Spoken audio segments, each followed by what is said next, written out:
most significant teacher, um, to reflect on the most significant teachers of our life, because as we grow, the very basic things that we do in life, walk, eat, sleep, are first taken care of by our earliest teachers. And with them in mind, here's a little Sanskrit verse which says, Om Ajnanatirandhasya Jnananjana Shalakaya Chakshurunmilitam Yena Tasmai Sri Gurave Namaha. I offer my respects to my teacher, who has brought me from darkness to light and opened my eyes with the salve of wisdom. Thank you.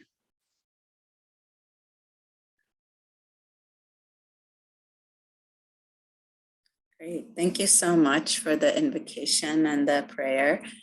So once again, thank you everybody for being here today and taking time of all your busy lives to be here. As I'm sure all the seekers here, we're always constantly on this path to learn and to unlearn constantly. And so my name is Shweta. I am an Ayurvedic practitioner at gutslierliving.com and co-host and co-curator of the Mahagi Knowledge Circles. And so for those who don't know briefly, Mahagi is ghee made according to traditional method from the Gir cow breed. And so we're very, our mission is to have authentic ghee in the US, because sadly, what's out there is, you just kind of make you make ghee from unsalted butter. And so there's a reason why the Shastras have explained properly how to make it and under what conditions, timing, etc. So we really feel honored to work with an eco ashram in Gujarat to really have authentic ghee in the US. But beyond the product as ghee, one of our missions at Mahagi is to share the ancient wisdoms in its holistic form, right? So as many of us know, so many of our ancient wisdoms get diluted in our kind of trendy modern world. And of course, there are wonderful intentions out there, but one of our aims for these knowledge circles is deeply understand source, right? So anything connected to the ancient wisdoms that's going to help us evolve and grow on our journey. We kind of have this platform from ghee, from mother cow, to use this to bring on and host various experts and perspectives in the field. So thank you, and Abhishek, for being here today with us to share your knowledge with everybody. So for those who don't, I'm just going to briefly introduce you, Abhishek, but please expound on kind of who you are as well, and then we can kind of dive into the talk. So today we're here to expound on the common term, holy cow, right? But many don't understand why that is. And so the cow is, people know it's so sacred in different ways, but the deeper understanding of why that is. And we're not just here confined to this topic. So obviously, if you have other questions, feel free to chat that in, and we're going to voice them during the session. So Abhishek is the director of the Institute of Vaishnav Studies, which is based in Florida.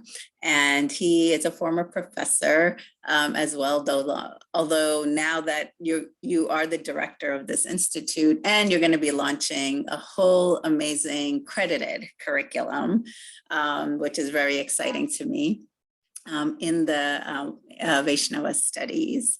And so, and Abhishek is working on a ton of different new projects, which Abhishek, you can please expound on. yourself. So with further ado, welcome Abhishek, and thank you for being here. Thank you, Shweta. I'm very grateful for this opportunity to speak with all of your friends. Nakul, thank you for inviting me and connecting me with Shweta and um, the others who are here. I hope that we get an opportunity to connect one-on-one at a future time. I will write my email address here and also give a disclaimer that I am really slow at responding to emails. So please do write to me and I'll read them immediately, but it might take me a few days to get back to you given the volume of emails I personally handle every day. But I'd really love to connect with you and hear your questions beyond this forum. And thank you so much for that kind introduction, Sveta. At our institute, we just received permission from the Florida Department of Education to be a degree granting seminary. And this March, we are launching our bachelor's, master's, and our doctorate degrees in areas of divinity and ministry. That means somebody who wants to do, say, healing arts, holistic perspectives on health, as well as theology or outreach or spiritual entrepreneurship. We're going to have programs like that recognized by the Florida Department of Education. And as you mentioned, we are on an accreditation track. That means in a few years' time, this is going to be a distance education institution where people from anywhere on planet Earth could take courses with us or work with our faculty and earn their bachelor's, master's, or doctorates, right, in a field of their choosing. So if you're interested in any of that, that's my email, and I'm happy to answer any questions later today. But without further ado, I wanted to kind of launch into the question of holy cow, but why? And in the years that I've taught in undergraduate classes, this thing came up again and again, right? I used to ask my students a simple question. Whenever you think of India or anything Indian, what are the first 3 words that come into your mind? And in a few years, I realized that modern India and ancient India are like 2 categories in their minds. When they talk about modern India, they say, oh, cricket, curry and call centers, right? That's what comes to their mind when they think of India. But when they thought of ancient India, they thought of cows, caste, and the Kama Sutra. And that kind of captures what popular media is throwing at people in terms of what India stands for. Now, particularly when it comes to the cow, people are quite baffled. I mean, because of Orientalists defining what India looks in the eyes of Westerners, we already have stereotypes. We already have, people with, kind of a confusion that finds everything about India quite bizarre and exotic at the same time, right? But nobody quite figures out what role the cow has to play in all of that. And because of this reason, the term holy cow is quite common in American and British English. When something's like too outlandish, something is totally out of the world, people probably go, holy cow, what is that? Right? And today we're here to kind of unpack those 2 English words, holy cow. But before I get there, I wanted to unpack another English word. How many of us have heard of the word juggernaut? Juggernaut. Thank you, Bhashwati, for that little thumbs up. Can somebody tell us what juggernaut means? Devavati, thank you. Juggernaut, anybody? Yes, and Thanks, Catherine. please feel free to unmute yourself. We are a nice small community, so it'll make it more interactive that way too. Isn't a juggernaut like the thing that bursts open the dam? Once it happens or occurs, there's no stopping. That's right. That's it. right. That's right. It's an unstoppable force that just rolls over everything. It's like a bull in a china shop situation, right? Now, in India, they have a large celebration where about 1 to 3 million people gather every year around monsoon. And they take their deity's Jagannath, which means Lord of the Universe, on a cart and pulls it across a 2-mile road. When the British first came to India, they couldn't make sense of what was going on. And without listening to the story, without understanding the ritual, they just coined a word out of it, Juggernaut, which means an unstoppable, often brutal force that rolls over everything, right? And similarly, the words holy cow means something very different to Indians, because for people who've grown up in that culture, cows are holy for a specific reason. I'm going to get into that. Whereas in the English language, the words holy cow is just a description of something that's bizarre, right? That's outlandish. Why is the cow holy? Well, for years, I did not know. I still remember one morning, I was trying to get to school. This was in 3rd or 4th grade. And we had a narrow exit to our house. And when I was trying to come out of the house, I saw a cow stuck there. Now, I don't know if you know this, but cows can move forward, but they have difficulty moving backwards. They can't walk backwards. And so I was getting late for school, and this cow was moving its way away, trying to figure out where to go. It couldn't turn around. And some people had to pull it out. And it's like, that was like a holy cow moment. I learned something about the cow. And then, I figured that these people don't actually see the cow as a nuisance. They see the cow as an innocent animal that is a part of the ecosystem of life. That's the one thing I noticed, right? And then there was another very sad incident, and this was when I was in 12th grade. We had a little cow shed close to our home at a place called Beleghata in Kolkata. And somebody was trying to expand their corporate office, and they wanted the cow shed gone. And so what they did is they went and poisoned the cows.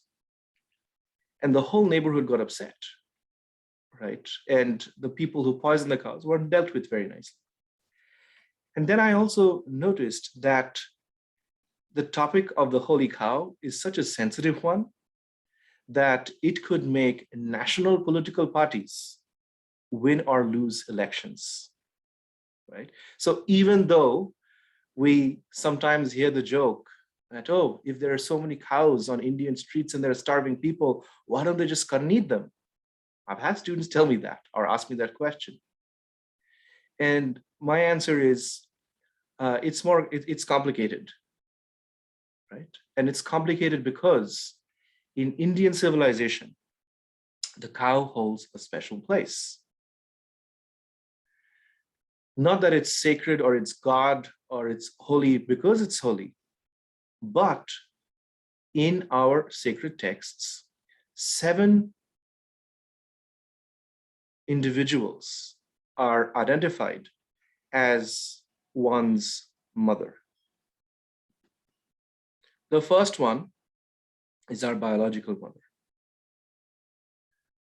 And we may or may not have a lifelong connection with them, but the fact remains that, they gave us birth. And so we have to treat our biological mothers with respect.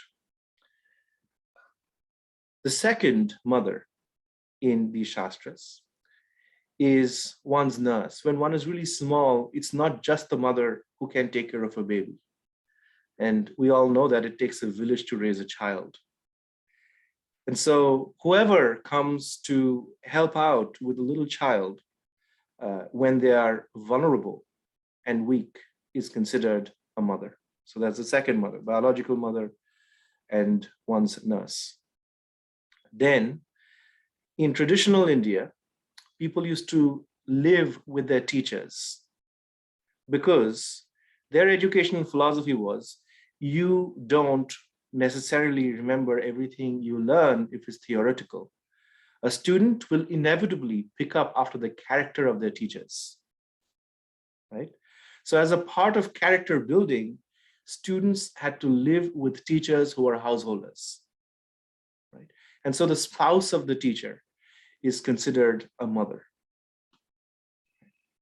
Then the queen in traditional world, or if you were in 21st century America, you have the first lady, who stays in the White House, and hopefully soon we will see a female U.S. president. I don't know when, but someday. But the queen is considered a mother of all the citizens, right? So those are four. Number 5, rivers are considered a mother. Why? Because if you look at any civilization from the ancient world or the modern one, you would notice that practically all civilizations grow up around sweetwater reserves, and those are rivers. You cannot have substantive human settlement without rivers. Rivers nurture civilizations. And if you go to the Bible, you would notice, say, for example, that the Garden of Eden is right between the Euphrates and the Tigris, right around those rivers. Right? If you go back to ancient India, you would see civilizations around the Sapta Sindhu. And if you hear the sound well, you would notice a word Hindu included in the word Sindhu. Because in ancient India, Hinduism is not a religion. It is the identity of a cultural people who stays in or on the other side of the Sindhu River, which the Chinese called Shinto, which the Indians called Hindu, and which the Greeks called Indus, and the Persians called Hindu. And so anybody who is dependent on that river is a Hindu, right? And those who are Hindus today think of their origins around that civilization growing around the Sindhu. And of course, it expanded to include Yamuna and the Ganges and so on and so forth. In fact, the river Mekong in China is said to be cousins with the Sanskrit name Ma Ganga in India. Right? The land of the 7 rivers. Thank you, Bhashpati. So now after rivers, the 6th mother is Mother Earth herself. In many cultures, she is known as Gaia. In Sanskrit, she is known as Bhumi. And I'm going to tell a story after all this theory so that you understand how all of it works. Right? Think about it. Every moment of the day, we are either resting on Earth or we are walking on her. We are trampling her with our feet. We grow our food on Earth, and yet the Earth is very quiet, peaceful, and giving. She is nurturing, just like a mother. And this is for this reason, the Earth is considered our mother. Right? But in this list, the odd one out is the cow, which is the 7th mother. Now, why would a cow be considered mother? Because after we wean off our own mother's milk, and by the way, in traditional societies, children keep drinking their mother's milk till they are at an age where vague memories are beginning to form. So about 3rd or 4th year, right? And they can drink as long as they want. But after they wean off their mother's milk, people drink cow's milk. And even if you look at non-Indian cultures, the cow is an important animal. The second chapter of the Al-Quran is called Al-Baqarah, which is the cow. And so we have, across cultures, an animal that is so integrated with everyday human life that they are considered not only of cultural significance, but also an economic asset. And just as dogs in America have a special status, right? They are, you go to an average suburban American home, you would probably find a family with a dog, right? Because people think of dogs as a part of the American dream. In a similar way, cows used to live in households in India for centuries. Practically every wealthy household would have more than a few cows, and the children in the household would drink the milk. And in traditional societies, the calves got to drink the milk first, and cows were bred over generations in such a way that they always produced some excess that went to people. And in traditional ashrams, the one from where, say, Mahaghi is made, including ashrams I have been in India, like Govardhan Eco Village, I've seen this, that the calves get to drink the milk first, and then what's remaining is consumed by humans. That's the ethical way to go. And I know hardcore vegans who wouldn't touch honey actually see the system and not feel too bad about consuming that kind of milk products. Right? It's very different from the milk products that we get from factory farming and so on and so forth. Right? But to sum up, that's the logic behind the seven mothers, that we respect anything that nourishes us. We don't cut and eat them up when their prime is gone. And just as you won't destroy a river after you've stopped using it, you won't kill a cow after you've consumed her milk. And it's for this reason that in India, in the past at least, whenever people couldn't afford to maintain a cow that was past its milk giving age, they would let it go. And the community came together to feed the cow, to nurture it, to provide its maintenance, right? So why don't you just eat up the cows if there are so many hungry people? Well, for the same reason you wouldn't eat your mother even if you were hungry. Right? Or you wouldn't destroy the earth even if you were hungry, right? You would respect who they are and then use or consume in a way that is compassionate and conscious. Right? So that's at the heart of what a lot of us are doing, involved in the Ayurvedic sciences and so on and so forth. But here's the story behind the cow. Who wants to get a little Sunday morning story time? There you go, Theodora, thanks. Once upon a time, there was a king whose name was Parikshit. Right, I just typed his name in the chat box so that you can take notes. He was a very compassionate king, and one of the things he used to do was go incognito. That means go around his kingdom without letting anybody know that the king is out. And he would walk into the dark alleyways, talk to the beggars, talk to shopkeepers, see how people are doing, right? Look for signs of disease and so on and so forth, and made sure that he made policies for the benefit of the people.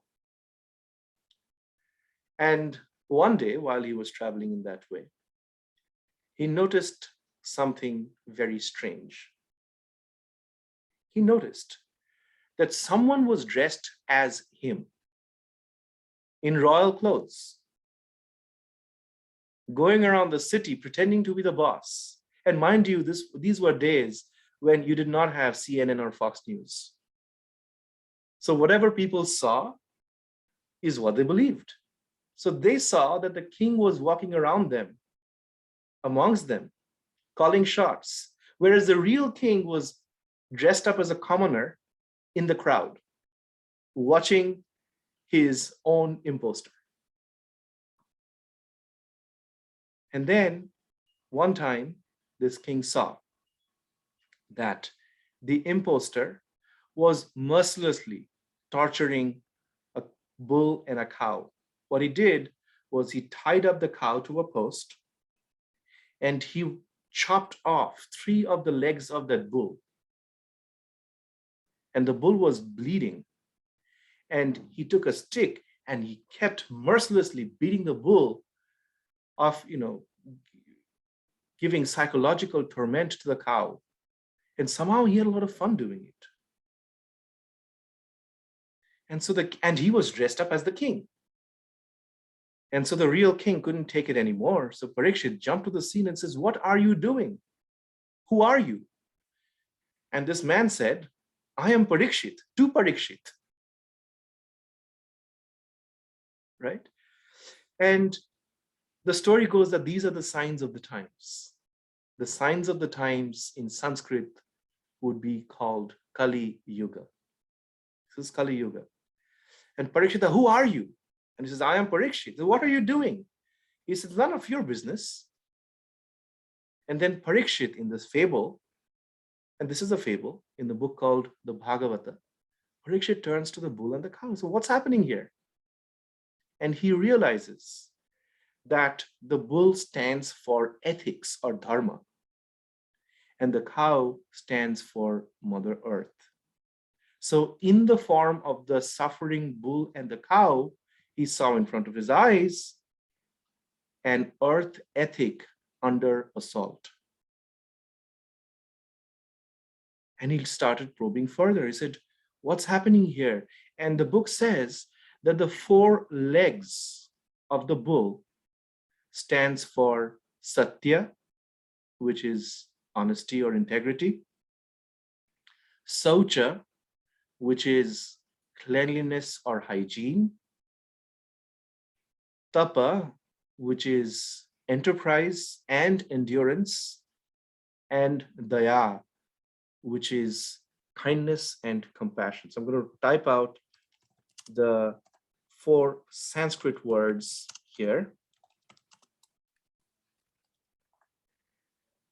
He said, and these are actually 4 of the 5 niyamas of yoga, if you look at it carefully. Right? And he said, when living beings, including plants, are slaughtered mercilessly just for pleasure, it is an assault on the leg of daya. So when there is factory farming, for example, of animals, that's an assault on daya. Right?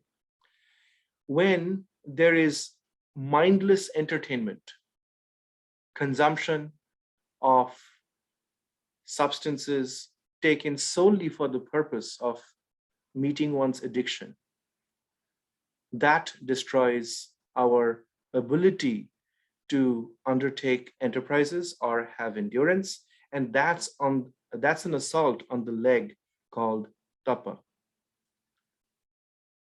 Right?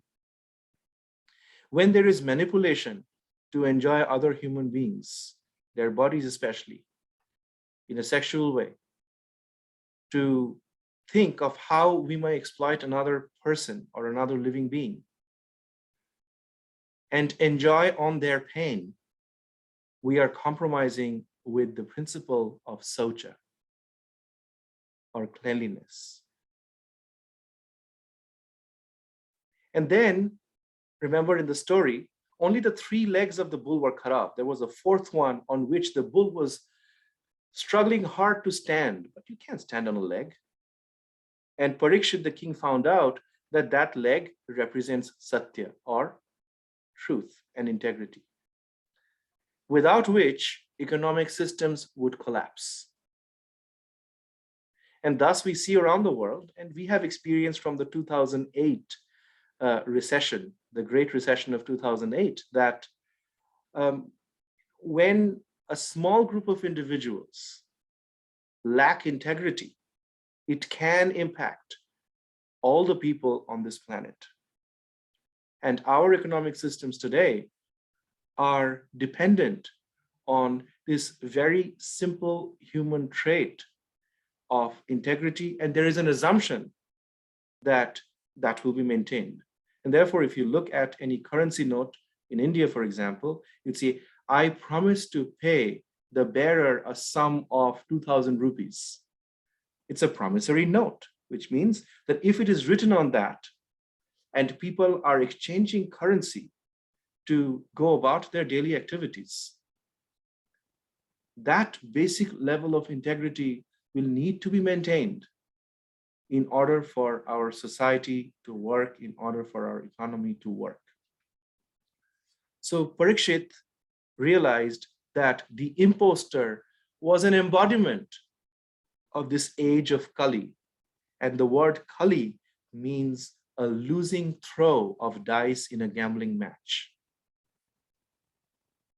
We are literally, according to the story, gambling away our future on an individual and on a collective level if we don't pay attention to these four basic pillars of earth ethics, which in this story is in the form of the cow and the bull.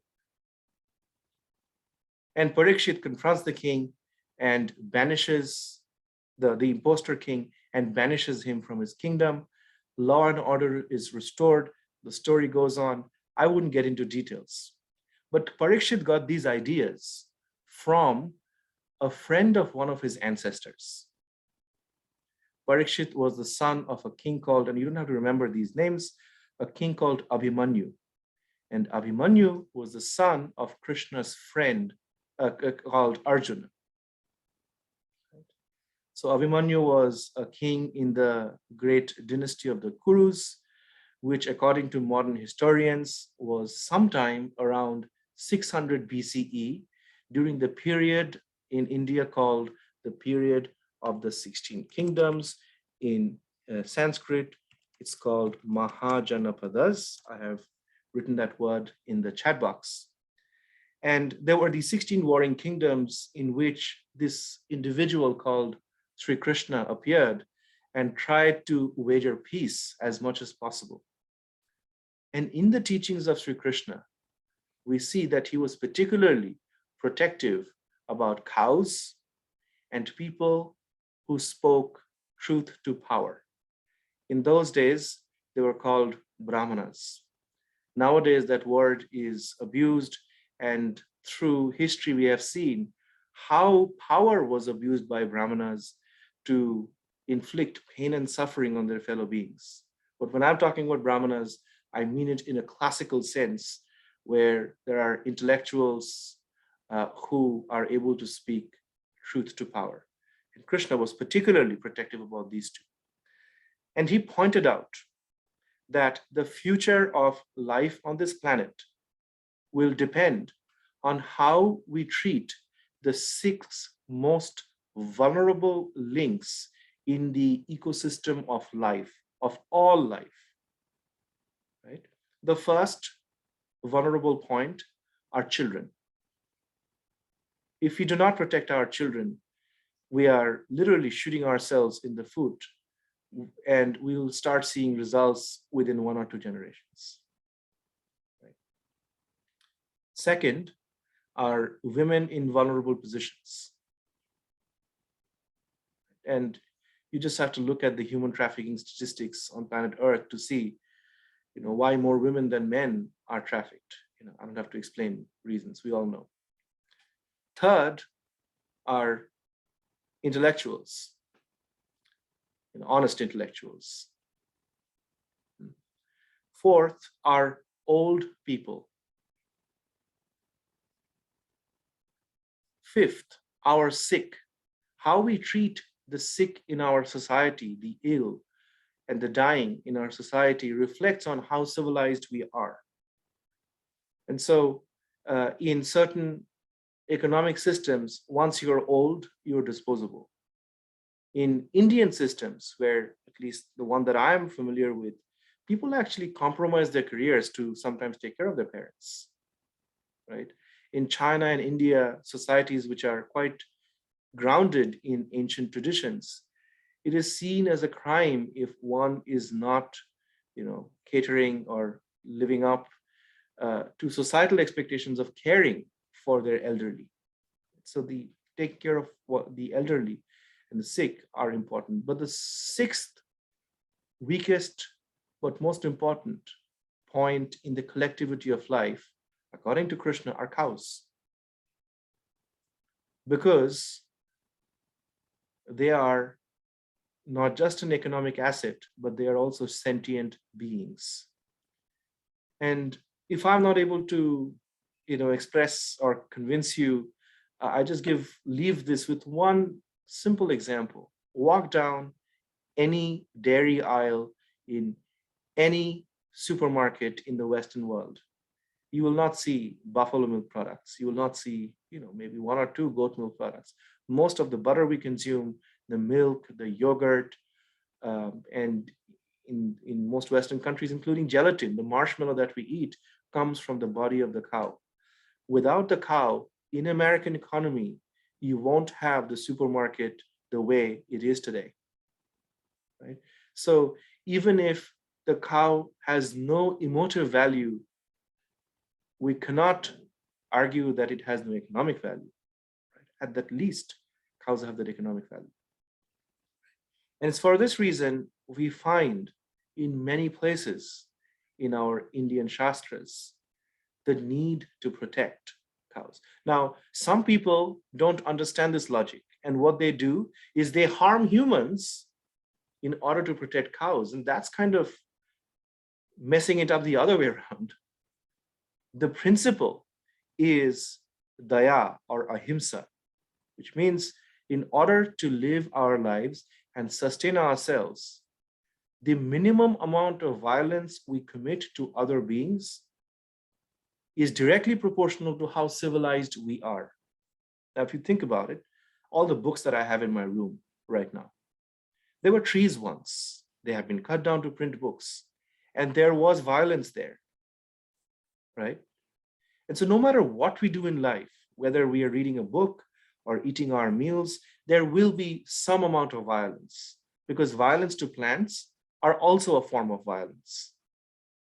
But the principle is committing the minimum amount of violence possible to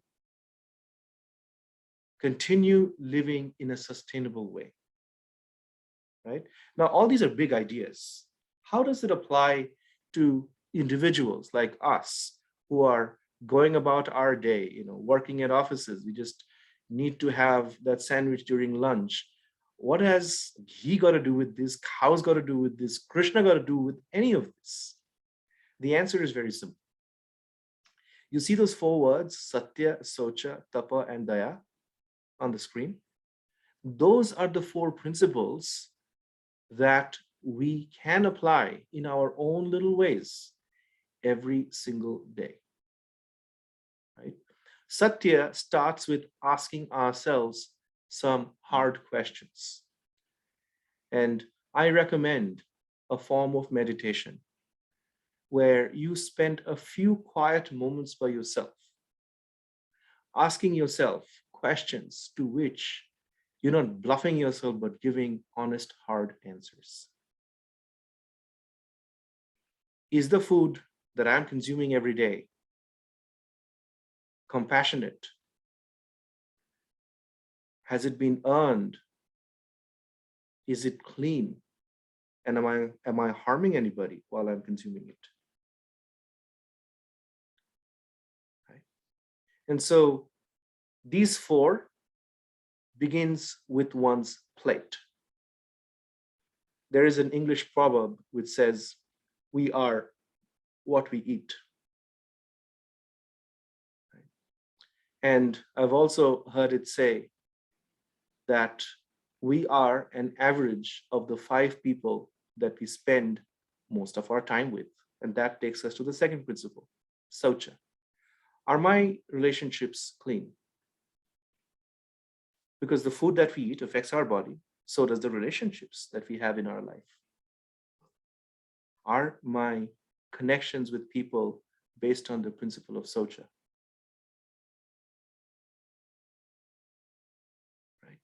The third one is, am I giving my 100%? And very often we are not. And I personally, often catch myself. Shweta asked the question, what are some of the hard questions that you ask yourself?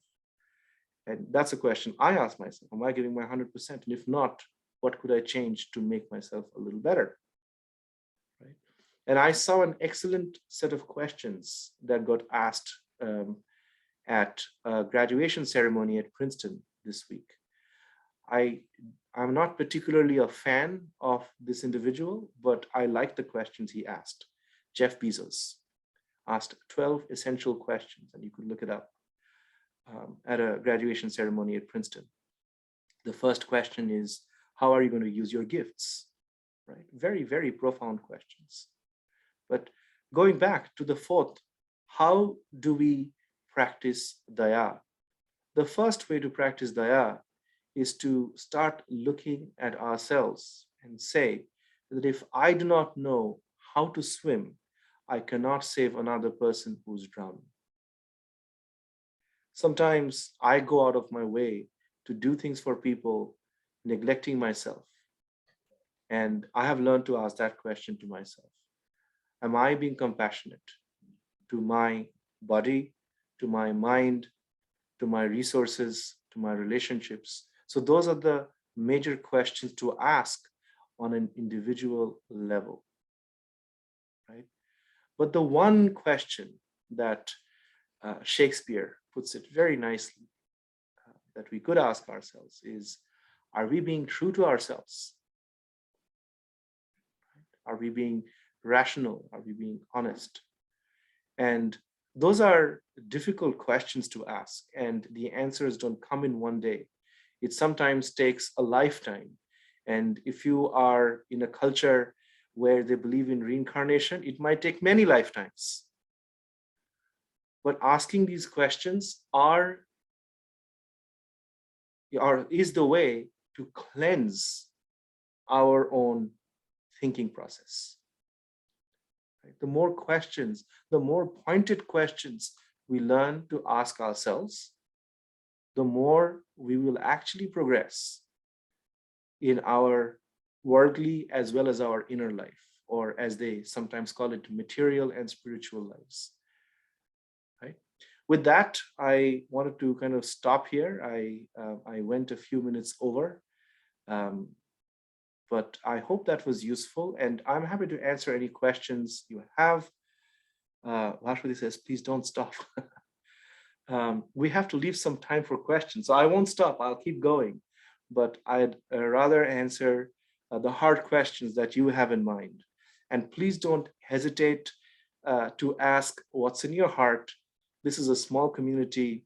We want to make sure that any controversial questions are also answered. And so whatever you have, even if they're politically incorrect questions, you can put it in the chat box. I will try to provide, politically correct answers to those. Great. Thank you, Leila, for joining in. Q&A time.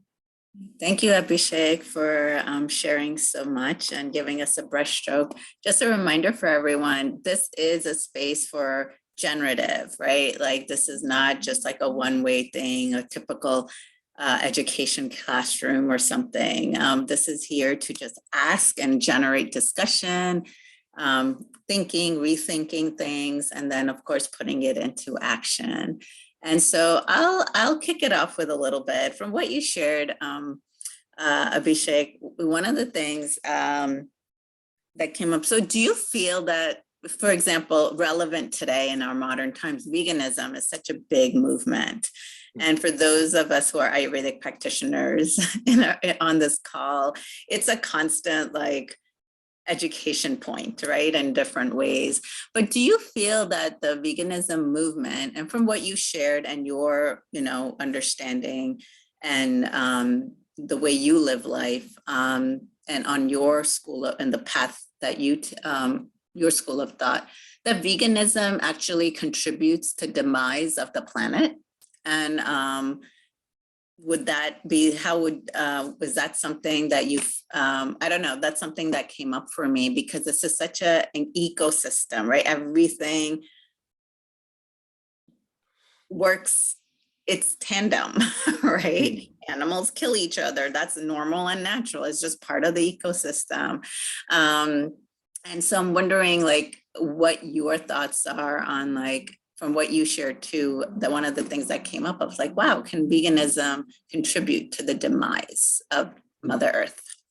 That's an excellent question. Thank you, Shweta. The short answer is no. And as of the disclaimer, before I give a little longer answer, is I am not vegan. In fact, Nakul sent me a bottle of maha ghee and I tried it out. Having said that, it is the most ethical choice that one can make about the food they consume as of this day and age. As one of the largest contributors to greenhouse gases on the planet comes from the meat industry. And veganism is actually deaccelerating that. In fact, if most of our planet switched to a plant-based diet, we wouldn't have as much greenhouse gases polluting our atmosphere. So that's one, and this is scientifically proven. Number two, each individual will have to shape their diet based on their bodily needs. And so veganism is not for everybody. In fact, our Shastras point out that meat can be a form of medicine. And a famous American person, Mark Zuckerberg, actually tried out the Shastric recommendation that if you want to consume meat, it's your responsibility to raise and slaughter that animal before you eat it. And he said that he slaughtered the chicken before he ate it, and that reduced the amount of chicken he consumed after that. Right? So if you are directly responsible for the animal whose life you are taking as your food, it's very likely you will reduce the consumption of meat. That is what our Shastras recommend. But there are people who are very weak, who need a lot of animal protein. For them, it might be the right thing to do. But that's medicine. Medicine is not food, right? Food can be medicinal, but medicine is not food. In many African countries, animal blood is taken as a form of medicinal food, right? But the more flora and fauna we have in civilizations, the more these civilizations switch to a plant-based diet. And in terms of tigers eating giraffes and killing and hurting is a way of nature, absolutely right. The biography of Krishna that I was talking about says, Jiva jivasya jivanam. Every living being must sustain its life at the cost of other living beings. That is the nature of this planet. But the question is, how compassionate are we while we're doing that? Plants don't have the same kind of nervous systems that animals do. And thus, the quality of pain, they experience pain, but the quality of pain they experience is not as kind of deep and pronounced as it is with mammals, for example, right? So that's another reason to kind of have a majorly plant-based diet, if not an entirely plant-based diet. And then if you look at the human physiology, you would notice that animals that are meant to have a meat majority diet will have very sharp canines, the sharp teeth. And animals that consume plant-based stuff have very heavy molars. So humans have canines, but they're mostly molars. We're not Our teeth is not geared towards ripping off flesh and eating it. If you look at our intestines, the cat's intestine is much shorter. So meat stays in the body of carnivorous animals for a shorter duration. In the body of herbivorous animals, plant takes much more time to kind of get processed and get out of the system. And so our bodies are designed for a plant majority diet. But only as economies grow, people sometimes think that eating meat is a sign of affluence. And that's why India, which was a vegetarian majority country, with the growth of India's economy, you'd see a major switch to meat consumption, right? But that's not necessarily good for the body or the planet. So that's it to answer your question. Let me quickly look at what others are writing. Yes, Diane? there's some questions from Catherine and Chitra, Nakul, Diane. So go ahead, Catherine, if it's okay, do you want to go ahead and unmute yourself and ask your question? It's not really a question. It's more a statement that has been said to me by several teachers about the dharma of plants versus the dharma of animals. Yeah. The plant's dharma is in many cases to provide nourishment for us. Therefore, consuming them is not necessarily a karmic action. Whereas it might not necessarily be true of the dharma of animals. And if you can comment on that. Sure, thank you. Thanks. That's also an excellent question. The word dharma has many meanings. The first meaning of dharma is the four legs that we talked about. Dharma means ethics, but dharma also means duty and justice. And in the Sanskrit language, these three words are tied very closely together. The dharma of the sun is to shine. The dharma of water is to flow. The dharma of any living being is threefold. Sat means to be, to exist. It is our dharma to exist. Chit, to know.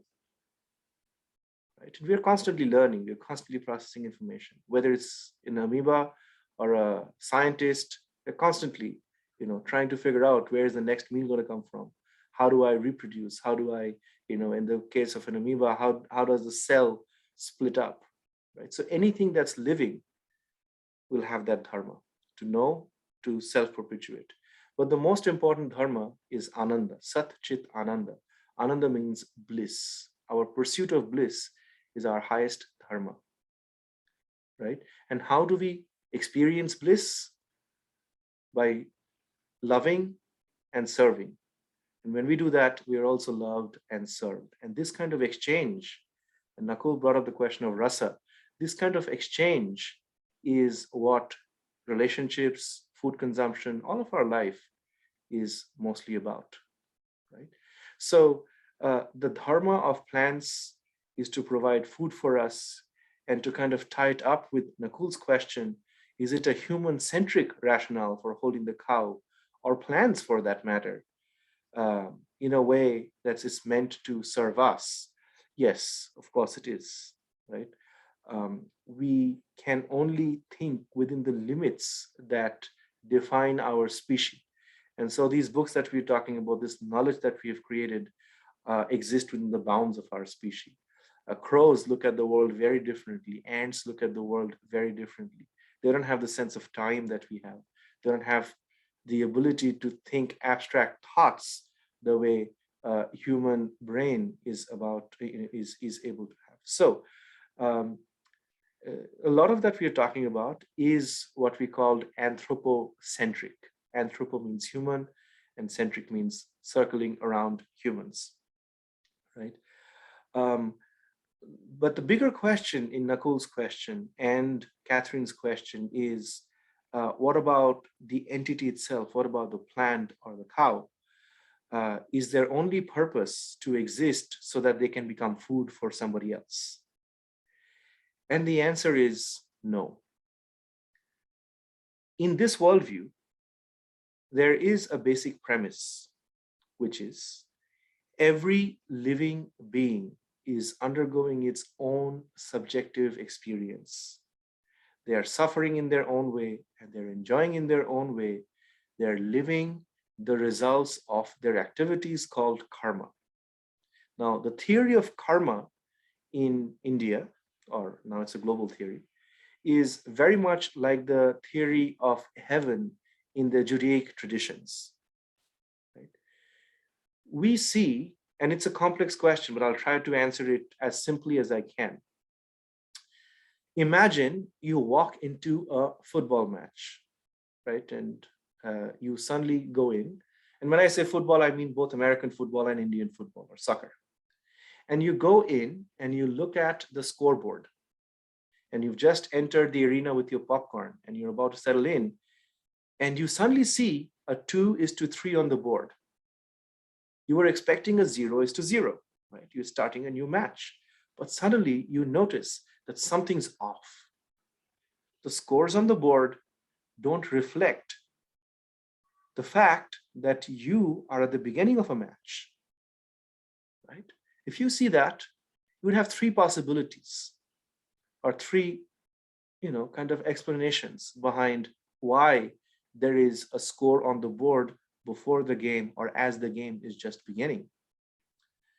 The first possibility is that it is a mistake. It's just random. It just happened to happen at that point. Right? And that is the answer for human suffering that we get from mechanistic science. That means we are here.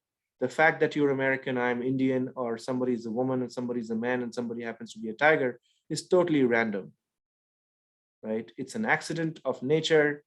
Deal with it.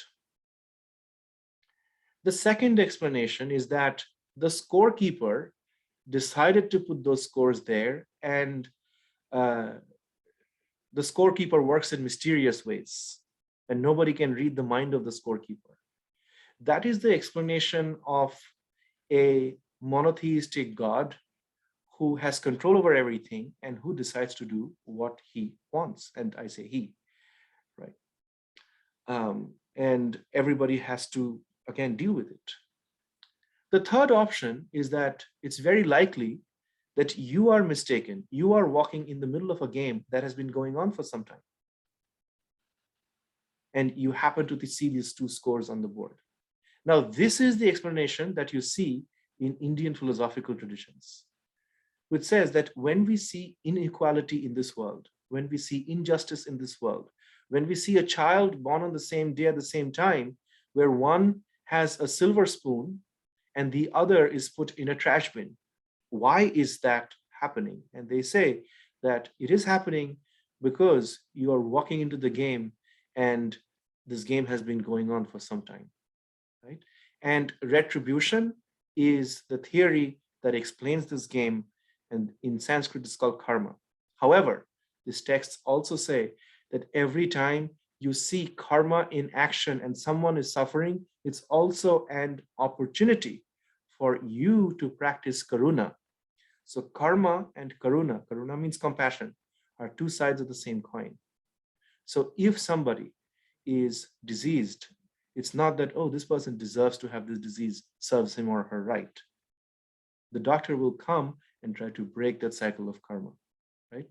But it's a philosophical theory. In practice, all our ancient ancestors were grappling with these tough questions on why we suffer, and they came up with different answers. And so the answer of heaven, for example, is that in this world, you will see a lot of injustice, but after death, it's all going to even out. The good people will be rewarded, the bad people will be punished, even though now you may see that good people are sometimes punished and bad people are sometimes rewarded. That retribution will happen one day because God is the final judge, right? So ancient civilizations from around the world came up with these theories of justice in the universe that applies to humans, and that gets us through the day, so to say. So are these entities like the cow or the plant just existing for us to consume them? No. They are living their own karmas in their own way. Every species, every bacteria and there are millions in our gut at this moment. They're all going through a subjective experience, right? And as they complete the experience that they have, then they go into another form of subjective experience, right? The bodies that we have are like spacesuits.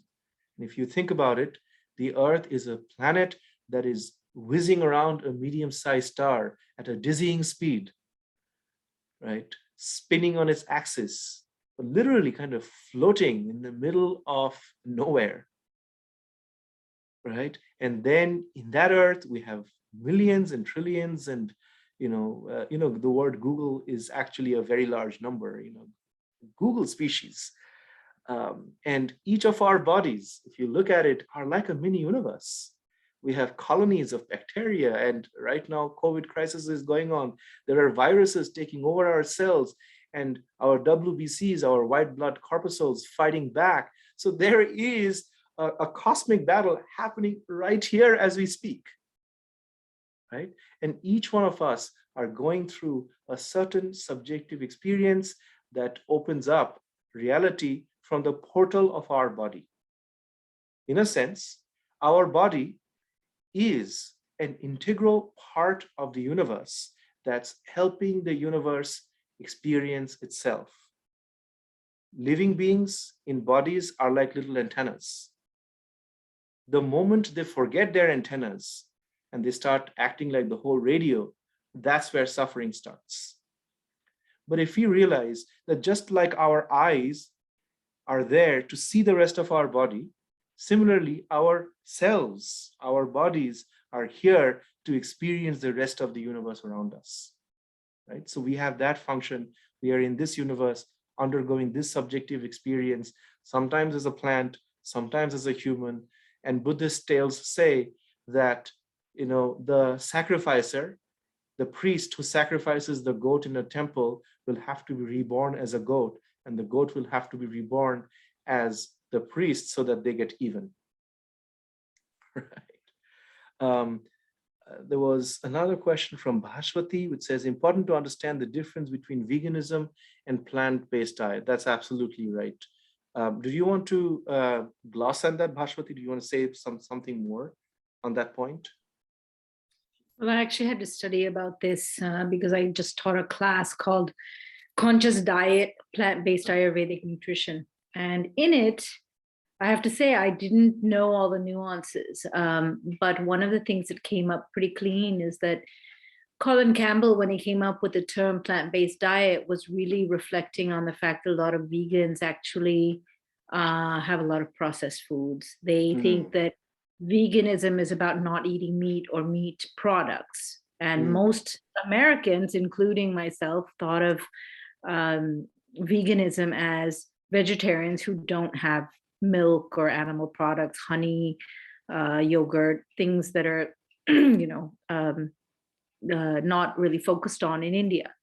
And then I went and learned about vegetarianism, and I saw that there are like 20 kinds of vegetarians in India. The lacto veg and the ovo lacto veg, and the ones that will only eat meat on Kali Puja but no other day, and the ones that, so there's a lot of types. But within veganism in America, so when I live in New York, one of the things I find is that my vegan friends are so careful about their diet.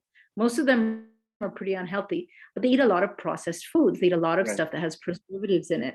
And the money that goes into, 50% of our antibiotics are for meats and various preservatives. And so the antibiotics that we put into our foods that are called preservatives that are vegan are really bad for people's systems. And so the plant-based philosophy that these plant-based people have, kind of commercialized is that they have minimally processed foods. But they're also activist against having ghee and dairy products. So, so my job was to learn the nuances and teach them. And I really now am much more clear about what to say to vegans. I think there was a comment earlier about how should we as Ayurvedic persons, doctors, practitioners, teach our patients who are just militant about their food views. Hmm. So anyway, so I just wanted to add that to the discussion. Thank you. No, thank you. That's an excellent point. In fact, the only thing that I have to add to what you said, if I may, is um, on that little point you made about being militant, right? Any kind of militancy is antithetical to the truth that we may discover in our lives. So, in order to learn, to grow, we need to have an open mind.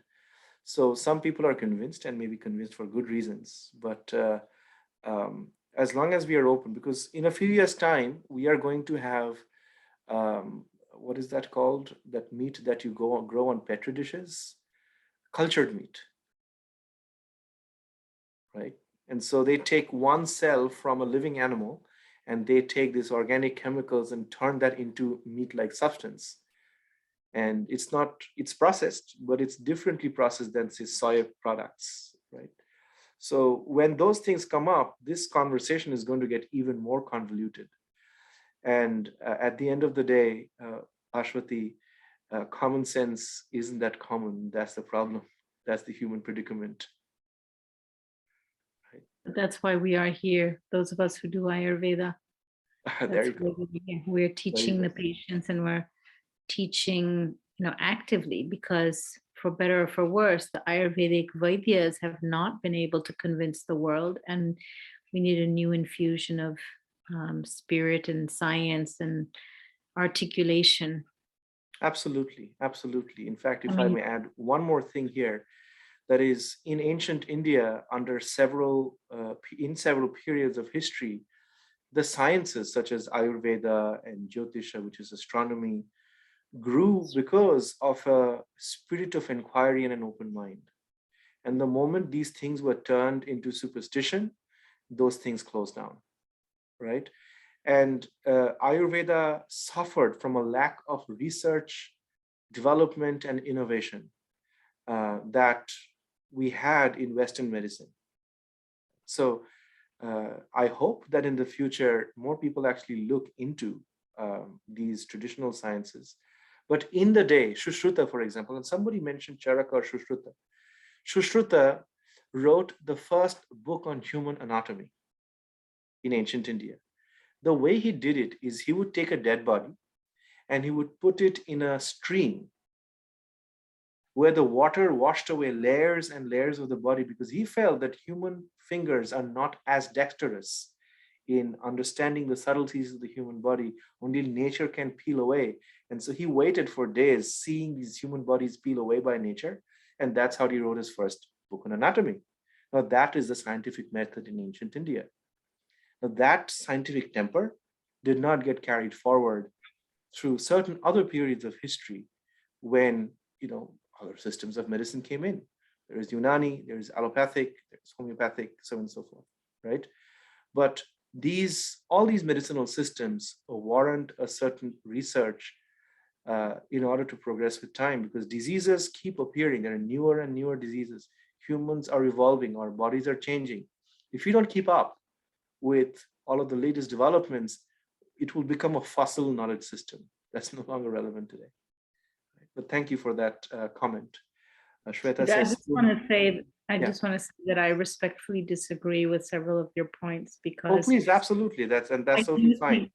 think, I do think that clinical evidence that is practice-based, like actually doing things, is quite relevant. But I do think that there's an entire group of people that don't want to hear about logic and what we see clinically.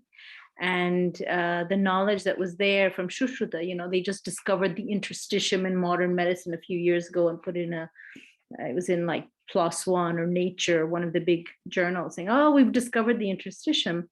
Well, Shushruta had found that from exactly the story that you told, that there were natural layers of the kalas, the tissues, the fascia that came off layer by layer, that modern medicine hadn't understood because they were using preservatives and then using cryo, cutting from microscopy that was really not able to discover things. So the science that we're talking about, that you seem to be talking about, is actually so flawed. It's so flawed. And as a person that straddles both, I've given talks on this. Last week or 2 weeks ago, I gave a talk on evidence-based medicine. And, one of the slides showed that only 18% of the 3,251 biggest recommendations in modern medicine, only 18% are actually evidence-based at the highest level of evidence. The rest of them are kind of So what exactly are those evidence-based people talking about when their own evidence doesn't work? Meanwhile, Ayurveda has been treating COVID type of stuff. It's in, Charaka Vimanastan, chapter 4, Janapada Udvamsa. And if you just follow those recommendations, you would see that most of India did not get COVID. I can tell you for hours stories about COVID and how people are using that chapter. And that's real science for me, because that worked in the last 2 years. I'm sitting in Benares because people are so, ill educated in the US about COVID. So I think there is a lot of science in Ayurveda, but people don't want to hear it. And the mainstream of people who are not physicians, not scientists, don't understand it.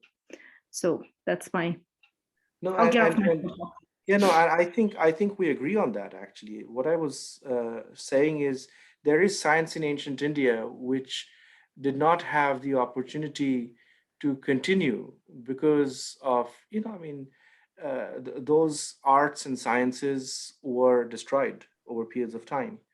And in terms of evidence-based, that's exactly what I said. Shushruta is evidence-based, and yes. and what you said just bolsters my argument in the sense that a lot of what we call Western medicine is necessarily not, right. And if you just go through FDA and how it regulates medicine, the evidence is right there.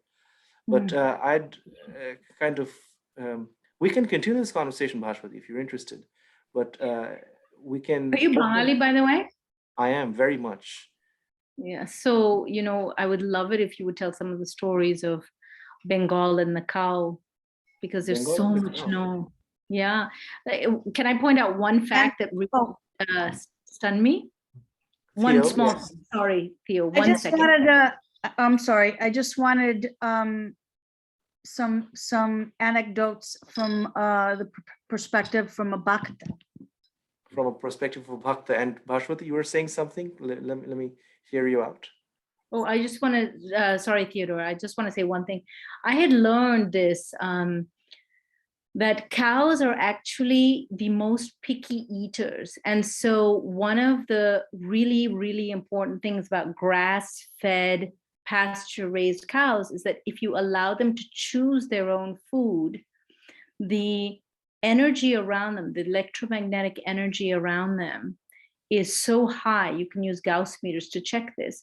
But if you, as a person who does try to go around cows and circumambulate them every week, I have noticed that if you let them be in the pasture, you let them choose their own food, you let them eat only what they want to eat, and you don't try to give them, whatever the guy says they should eat. Those cows actually produce milk that is so medicinal and so healing. And if you use that for cancer patients and for people with illnesses, it's actually very healing, which I think I didn't hear you talk about the pickiness of the cow, but it's one of the reasons why those cows were mothers, because they produce such supreme filtered and just pureness and goodness, because the cow can choose what is right and in balance with the earth. So I just wanted to contribute that. Thank you for listening to me. Thank you. And to kind of tie in what you said with what Theo asked, I'd point to the fact that in ancient India, they knew how to press oil, for example, but for yagyas, they always used ghee. And there is a reason behind that. All kinds of animals eat, plant products, like grass and hay and so on. And there are some that eat other animals.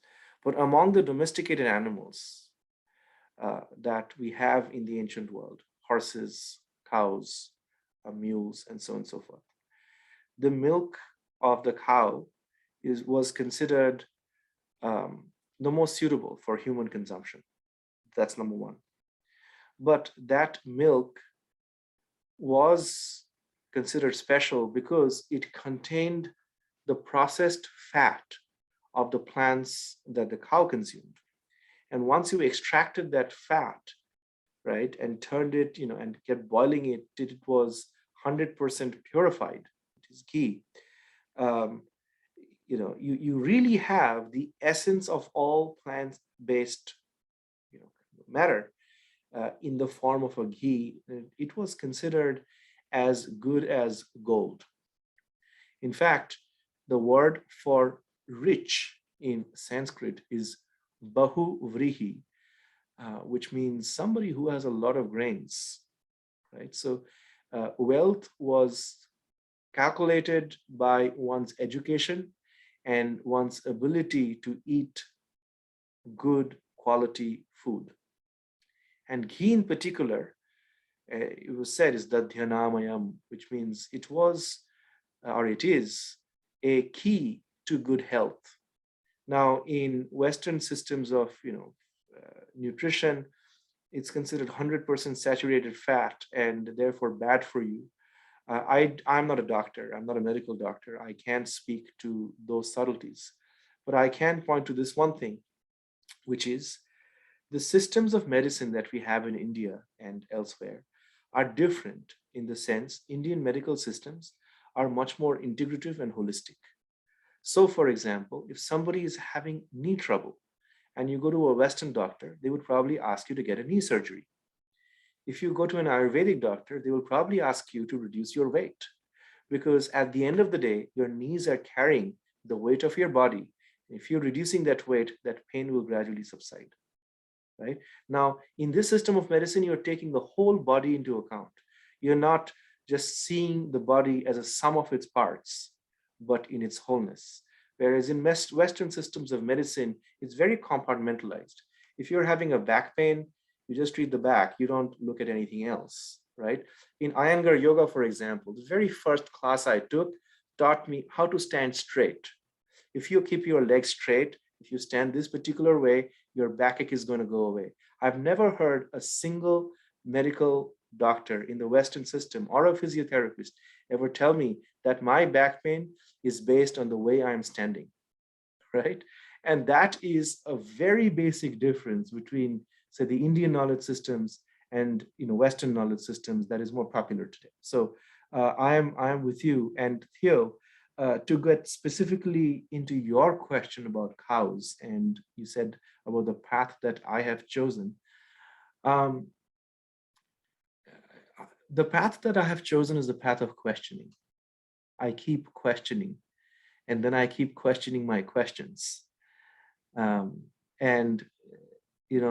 These questions have led me to certain ideas, certain worldviews that I hold dear to my life, but I'm no way attached to them. My path, so to say, is a good balance between one teaching of the Buddha, which is found in a sutta called the Kalama Sutta, which says don't believe in anything just because they've been handed down to you from priests, parents, and I'm kind of paraphrasing, or peers. Don't believe it just because it's in a sacred text. Don't believe it just because it is a habit of tradition or a family.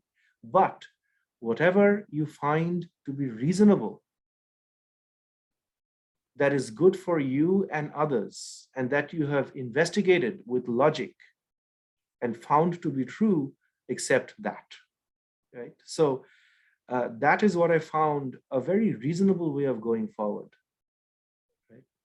And the other thing I realized is in our lives, a lot of the things that we do are quite instinctive. And when I probed that question further, I noticed that human beings spend about 18 years educating their intellect. And without that, we wouldn't have a Zoom call. We wouldn't have these conversations. We wouldn't have any of this. So that education is important. But the one education that we have missed out on as we grow is the education of the heart. We don't spend any time educating the heart. And this is a major difference between the educational systems that most of us have grown up in and traditional Indian educational systems. Indian educational systems put an equal emphasis on the education of the heart. It's a whole system of education called rasa. There are theories on that. And at the end of the day, they say that what makes life worth living is the aesthetic dimension, the relationships that we have, the flavor of the food we consume, the kind of entertainment that we have, the kind of satisfaction that we derive from the work we do every day. And our responses to all of these are emotional rather than logical. And all you have to do is look at the advertising industry. They don't appeal to our logic, they appeal to our emotions, right? And so the path of refining our emotions till we find ourselves is the path of bhakti. Bhaj means to dedicate oneself, to offer oneself, to have a loving connection. And bhajti or bhakti is the process in which one dedicates oneself to eventually finding the source of oneself within oneself, right? And the story that's often told, it first came from Kabir, but it's very popular among mystics of India, is the story of the musk deer. There is a particular kind of male species of a deer found in the foothills of the Himalayas that spend their lives smelling everything because they can't figure out where this good perfume is coming from, where this good fragrance is coming from. They keep smelling and smelling and smelling, and sometimes they smell, very aggressive animals, and they almost get killed. And they smell the trees of the forest. They smell everything till one day they sit down and realize that the smell is coming from their own belly button. And the perfume called musk, and you go to any store, look at the perfume aisle, there must be some musk. Now you don't get original musk anymore. It's a controlled substance like ivory. But those who have it, in their collections, and so if you ever get to smell that navel of a musk deer, you will know what real musk is. But remember, behind that, smell is the story of a species, of an animal, who spent their lifetime searching for the source of that fragrance till they found out it was coming right from themselves. And when they figure that out, all they have to do is sit down, relax, and enjoy the fragrance. Similarly, each one of us have a certain, a certain grace, a certain goodness, a certain, inner fragrance that comes from within, that permeates our lives, our relationships, and we keep looking for that love. We keep looking for that contentment from that validation from other people. And no matter where we go, we put ourselves in dangerous situations sometimes. And we are confused. And the search that we all undertake, whether we are running a restaurant or whether we are writing books or whether we are Ayurvedic practitioners, you're all on a journey. We're all on a journey of searching. And the day we realize that what we are searching for is right here, right now, right? That search gets over. And in Sanskrit, the word mystery and the word dark is often, kind of considered together. There is a mystery which is all attractive, that attracts everything that we do, right? There is something out there that we, without thinking, keep following. So if, for example, you are walking down, say, what is that, Columbus Drive in Chicago, and there is a food festival that's going on, and you smell the fragrance, your consciousness will naturally be directed towards that, right? If it's good food. If you see a person who appears attractive to you, that they're knowledgeable or they're gorgeous or they're powerful, you pay attention to them, and that's how people make news. Right? So it is the nature of our consciousness to get attracted towards this mysterious thing that just draws us in, whether it's a good story, whether it's good food, whether it's a good relationship, whether it's a good book, whatever it is. That word in Sanskrit means Krishna. Right? Krishna means something that attracts everything else. And so Arjuna in the Bhagavad Gita asked this question, where do I find the divine? What are you talking about? All of this is very theoretical. And Krishna says, where you can see the divine, where you can experience the divine. Rasovaya apsu kaunteya, Arjuna, when you drink water, that taste of water is divine. When you see the light of the sun and the moon, when you observe it very carefully, that is divine. In speech, the alphabet A or Akshara and the sound Om is divine.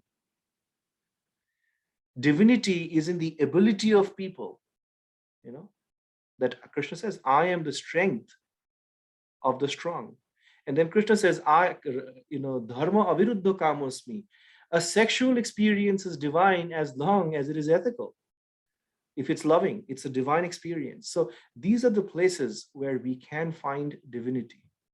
But it takes, as I said, this kind of an emotional training, which we are severely lacking in our lives. We've been through an intellectual training. We know our physics, our chemistry, our biology, our medicine, our rocket science, but we haven't found out, what it means, to be a sakha, to be a real friend, to be a dasa, to serve, to be shringara, to be really in love, right? And in Indian traditions, we don't shy away from these questions. That's why you have a book like the Kama Sutra, which is the manual of pleasure, as a sacred text. Right? And the path that I'm on, as you said, I consider myself culturally Hindu and existentially spiritual. The cultural part of it says that there are 4 aims of life: dharma, artha, kama, moksha. And if you look at media, most people are obsessed with 2 things: money and sex. Right? That's artha and kama. And those are 2 very valid aims of life. Without those, life wouldn't have much meaning. But they need to be balanced with dharma and moksha. Moksha means freedom, and dharma means ethics. If your purpose isn't to be ultimately free from everything that is binding you and chaining you down from experiencing yourself, and if you don't start from the premise that ethics, duty, and justice is the basis of human society, wealth and pursuit of sexuality will inevitably lead to corruption. Right? It will lead to one person being unmindful or even cruel on another. But when the 4 are balanced, then the journey of life becomes very smooth. And that is the verdict of our Shastras. And it makes a lot of logical sense to me. So that's what I pursue. Right? But the path of bhakti is beyond these 4. And Chaitanya, who I consider my guru, says prema pumartha mahan, which means once you've exhausted your ethics and your money and your sex and your freedom and all of that, the one thing that makes life worth it is to love and be loved. And how do you get that? Well, you have to first seek it within yourself. You cannot be loved unless you love yourself first. And love of the self is not just love of the body or the mind or love of your self-interests, but to consciously identify that living force within you. And once you identify that, it's so attractive, you fall in love with it anyway, right? And that little spark that we have, that we like, that we are, is also a spark of Krishna, and therefore like a mini Krishna. Right? And the Upanishads say, just as there are little sparks to a large fire, each living being is a spark of that great cosmic fire called consciousness. right? And the connection between that spark and the fire is that of bhakti. And this is what is called Krishna bhakti. Does that answer your question, Theo? It's so good to see you after so many years. I think it's been more than a decade. Thank you. Thank you for stopping by. Great. Well, thank you so much, Abhishek ji, for sharing all your perspectives. We're kind of at the 1 hour and a half point, and Thank not to disrupt your flow or anything, but if are there any other questions for Abhishek before we wrap up? No? I also wanted to thank Marissa for joining in. It's been a bit since we met, and it's nice to see you. Great. So yes, our last expert, Dr. Ramanohar, he spoke about in our last circle, vitamin K, which he named as vitamin Krishna. And he connected it very beautifully to some of the practical aspects of the use of ghee for vitamin Krishna in our, as you know, obviously chemically in our body, but for higher consciousness as well. So for those of you who missed that sharing, it's on the Mahagi YouTube video. So you can access that wonderful presentation and discussion with Dr. Ramanohar, Ayurvedic Vidya, and that's uploaded on our channel. So Nakul, did you want to go ahead and share a few things? Sure, thanks. Thanks, Abhi, for making this rasa possible for all of us. Thanks, everybody, for joining. Whoever supported spreading the word, appreciate that as well. We are, I'll keep this really brief. We are on a mission with Mahagi to share two sorts of rasa. One is that what you find in the jars and the bottles that you see on the website. The other rasa is the knowledge circles. And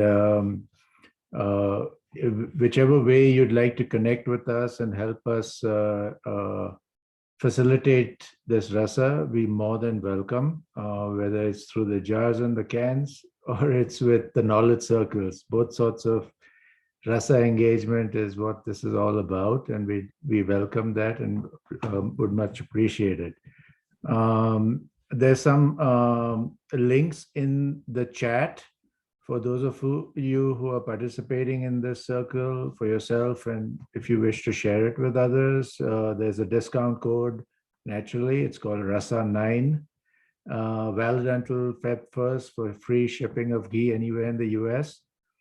We have this, if you subscribe, then there's a special price for that. And then if you'd like to join our affiliate program and connect with us, as I said earlier, please just drop us a note and let's explore. Let's make some rasa together. Next circle happening March 20th or thereabouts.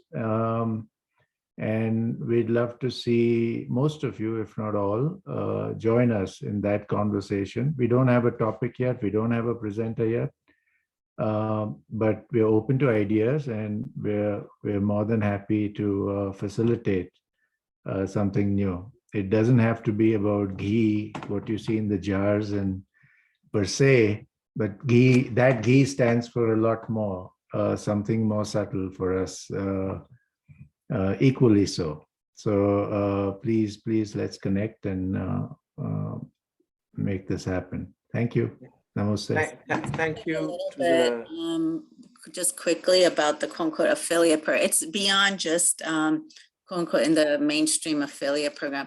We really see it as more of the reason why is, one, environmentally cutting out the carbon costs, right, for shipping and handling technically, and obviously supporting the environmental demise in that way.